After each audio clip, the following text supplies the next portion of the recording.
Así, en este momento podemos ver a la señora que participa en la canción nueve tradicional en la comarca, en la participación de Octavio Montezuma, con el baile cultural, baile Hegi. Podemos apreciar un canto de los tradicionales Nove Buglé. Aquí, cerrando campaña de Octavio Montezuma, aquí en directo de Quebrada Guabo, con la participación Grupo Cultural Urabá y Grupo Cultural Tiuli de Atojulí, de Mironó, y aquí de Cerro Puerco, Grupo Urabá participando también. En este momento podemos apreciar el canto de esta hermosa doña con su canto tradicional de la comarca Nove Buglé,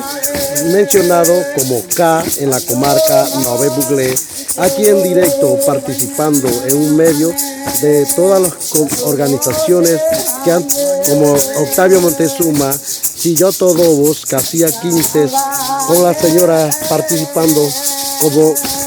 un canto tradicional K Novere de nuestra comarca Nove Buglé, y así mis compañeros de Grupo Cultural Urabá, Grupo Cultural Tiuli,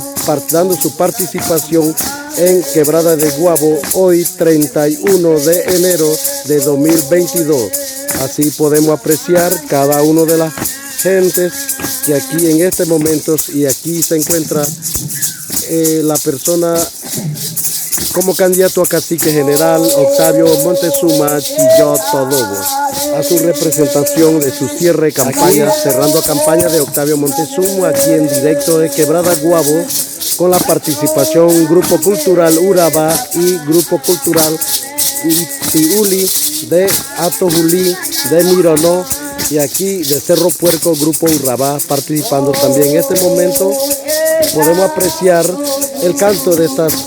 hermosa doña con su canto tradicional de la comarca Nove Buglé, mencionado como K en la comarca Nove Buglé.